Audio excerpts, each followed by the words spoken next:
Hey guys, welcome to our learning academy. मेरा नाम है जीत और आज मैं इस वीडियो के थ्रू आपको जो ये अब तक आप सबको पता है ना, जैसे ए बी और सी में एक क्वेश्चन गलत था, इसके अलावा जो उन्होंने डिसाइड कराया था, इसके अलावा जो सेक्शन डी था, जो सेट डी था, उसमें एक पूरा जो उनका आया था 5 क्वेश्चन का सेट, वही पूरा उन्होंने प्रिंट ही नहीं करा था। तो मैं आप आज आपको ये समझाने वाला हूँ कि उसका इम्पैक्ट क्या पड़ने वाला है। एक्चुअल में ये जो इम्पैक्ट होगा बहुत ज़्यादा डिस्टर्बिंग है for those student who has paper set A B and C. ठीक है, तो मैं हमारे एक यूज़र हैं शर्मा जी, जिन्होंने बहुत सारे कमेंट करा, एक वीडियो पे बहुत सारे कमेंट करे। फिर मैंने जब उनके कमेंट पढ़ा तो मुझे रियलाइज़ हुआ कि हाँ, ये कहीं ना कहीं उनका जो कमेंट है ये जेन्युइन है, और उसके वजह से मुझे ये वीडियो बनाना पड़ा। मैं आपको इस वीडियो में समझाने वाला हूँ कि इसका इम्पैक्ट जो है, जो ये प्रिंट जो नहीं हुआ उनका, उसका इम्पैक्ट जो पेपर सेट ए बी और सी वाले हैं उनको कितना बुरा पड़ सकता है, वो चीज़ें मैं आपको ही समझाने वाला हूँ। ठीक है, और उसके लिए क्या सॉल्यूशन है मैं ये भी लास्ट में बात करूँगा। ठीक, सो चलिए बिना टाइम वेस्ट किए चलिए शुरू करते हैं। और इससे पहले अगर आपने मेरा चैनल सब्सक्राइब नहीं किया तो आप इसे सब्सक्राइब कर सकते हैं, क्योंकि मैं हर एक मिनट का जो भी अपडेट है मैं आपसे शेयर कर रहा हूँ। ठीक है, so I do hope you people are going to subscribe my channel, right. So पहले आप वो क्वेश्चन देखिए जो उनमें प्रिंट नहीं हुआ था। सेक्शन जो सेट डी था उसमें प्रिंट नहीं हुआ है, और जो सेट ए बी सी है जिसमें प्रिंट हुआ है। ठीक है, आप ये देखोगे कि ये डेटा इंटरप्रिटेशन है, इसमें बहुत सारे नंबर दे रखे हैं। और जो आप क्वेश्चन देखोगे ना, क्वेश्चन भी आप पढ़ना, इसमें क्वेश्चन भी ऐसा है कि इसमें आपको बहुत सारे, हर क्वेश्चन में आपको बहुत सारे सम करने पड़ेंगे, फिर उसके बाद डिवाइड करना पड़ेगा, परसेंटेज निकालना पड़ेगा। जैसे आप यहाँ पे क्वेश्चन देखिए, आप पढ़िए। अब मैं ये चाहूँगा कि आप सब एक बार इस क्वेश्चन को ट्राई करें, ज़रूरी है ट्राई करना, ताकि इससे पता चले कि ये जो क्वेश्चन है इसमें अच्छा खासा टाइम भी लगने वाला है।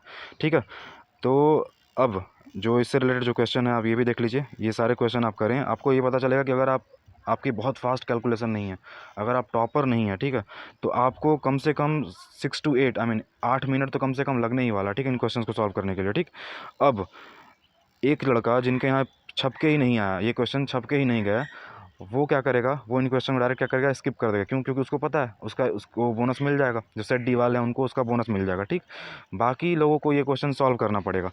अब जो सेट ए बी और सी वाले हैं उनको एक क्वेश्चन तो उन्होंने खुद ही गलत करवा दिया था, तो उनको 99 क्वेश्चन सॉल्व करना है कितने देर में, 2 घंटे में। ठीक, 120 मिनट में। ठीक, बाकी जो सेट डी वाला है उसको 94, 5 क्वेश्चन उन्होंने माइनस कर दिया, तो 94 क्वेश्चन उनको सॉल्व करना पड़ेगा 2 घंटे में। ठीक है, और इसके अलावा जो ये 5 क्वेश्चन सॉल्व करे भी होंगे उनको क्या होगा, उनको 8 मिनट मिनिमम अप्रॉक्सीमेट मैं लेके चल रहा हूँ कि 8 मिनट अगर उनको लग भी जाएंगे तो वो 8 मिनट उनको एक्स्ट्रा लग गया। पहला बात तो ये। दूसरा चीज़, जो मैंने ये 40 क्वेश्चन बोला, लास्ट वाला जो क्वेश्चन, इसमें आप देखेंगे ना, ये क्वेश्चन ऐसा है कि मतलब इसका आंसर ही नहीं आता, एक ऐसा फैक्टर आता है जल्दी कटता ही नहीं है। ठीक है, तो ये आप देखें, और इसका इम्पैक्ट ये होगा कि एक को 94 क्वेश्चन सॉल्व करना है, एक को उतने टाइम में, और एक को 99 क्वेश्चन सॉल्व करना है। ठीक, इसके अलावा जो हमारा सेट ए बी सी है, ये देखा जाए तो इनके लिए कोलैटरल लॉस हो गया है। एक तो उनके अब ये क्वेश्चन अगर गलत होंगे तो उनके माइनस भी होगा, उन्होंने टाइम दिया 8 मिनट। इसके अलावा उनके गलत होंगे तो उनके नेगेटिव मार्किंग भी होगी। दूसरे वालों को क्या है कि उनको अब सॉल्व ही नहीं करना। दूसरा बात ये भी है, सेट डी वाले बहुत सारे ऐसे भी लड़के होंगे ना, बहुत सारे ऐसे लड़के होंगे जो जिनसे सॉल्व ही नहीं होने वाला, फिर भी उनको मार्क्स मिलेगा। ठीक, अब इससे क्या होगा, मिनिमम जो मान लीजिए अगर ये 7 से 8 मिनट में वो जो सेट डी वाले हैं वो कुछ और एक्स्ट्रा क्वेश्चन सॉल्व कर ले जाएंगे उतने देरों में। ठीक है, और बहुत सारे ऐसे भी क्वेश्चन थे जो बहुत कम टाइम भी लेंगे, जैसे 30 सेकंड 40 सेकंड टाइम लेंगे, तो पता चला मिनिमम 6 to 7 क्वेश्चन वो एक्स्ट्रा सॉल्व कर पाएंगे। अब ये जो है किसके बराबर होगा, तो जो हमारे सेट ए बी और सी वाले हैं जिनका अगर 60 मार्क्स होगा तो वो इक्वल है।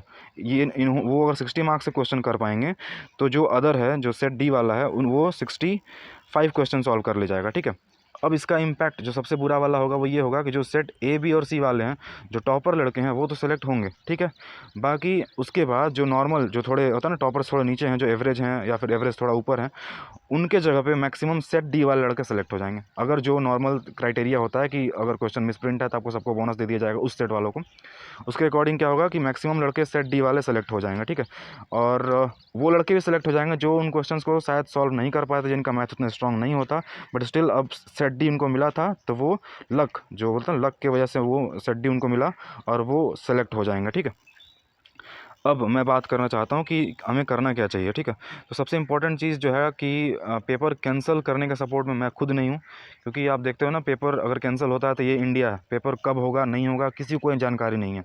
और ये एक उस लड़के के लिए जो पेपर समझ रहे हो, जो इस पेपर को लेकर बहुत सीरियस था, जिसको जॉब की नीड होगी करंट में, उन लोगों के लिए उसने पढ़ाई भी करी है। उस लोगों के लिए होता है ना, उसका जो होप है ये ब्रेक होगा अगर पेपर आगे और पोस्टपोन होता है तो। ठीक, दूसरी चीज़ ये है कि ये एक्सपेंस भी इंक्रीज़ कर देगा उनके लिए भी जिन्होंने पेपर कंडक्ट करवाया। हालांकि उनके लिए हमें सोचना नहीं चाहिए, क्योंकि किसी भी एंगल से ये पेपर लगा ही नहीं कि ये होता ना कोई स्टैंडर्ड ऑर्गेनाइजेशन। IIM भी one of the top top business college माना जाता है हमारे देश का, और ये उन्होंने इस तरीके से पेपर कंडक्ट करवाया। इतना क्या बोलते हैं, इतना ये लोग एकदम मतलब इनको कोई मतलब क्या ही बोलूँ मैं इनको अब, मतलब इनको कोई मिला ही नहीं, कोई ढंग का इन्होंने ध्यान ही नहीं दिया। मुझे ऐसा लग रहा है कि इन्होंने इस पेपर को बहुत लाइटली ले रखा था और इनको नहीं पता था कि क्या क्या होने वाला है। इसके अलावा उनको तो एक्सपेंस बढ़ेगा ही बढ़ेगा, उनको ऊपर जवाब भी देना पड़ेगा कि ऐसा क्यों हुआ, पहला बात। दूसरा बात, जो लड़के सेंटर इसके बहुत कम है ना, आप सबको पता है, तो बहुत सारे उन लड़कों को भी फिर से इधर उधर जाना पड़ेगा।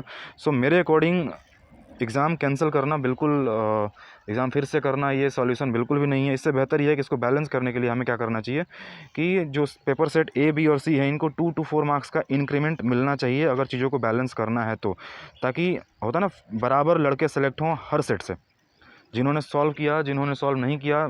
इससे क्या होगा, एक आध नंबर, आपने कई बार ऐसा आपके साथ ऐसा हुआ होगा ना कि 0.5 से आपका सिलेक्शन रुक गया हो, 1 नंबर सिलेक्शन रुक गया हो। यहाँ पे तो मुझे लगता है 4 से 5 नंबर का डिफरेंस आ रहा है, और ऊपर से 7 से 8 मिनट का टाइम का भी डिफरेंस आ रहा है। तो ये बहुत ही ग्रेव इशू है।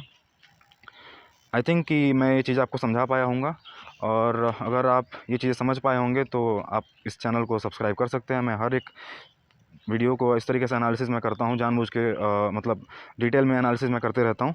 और if you think you like my video, thank you, have a nice day, God bless you all.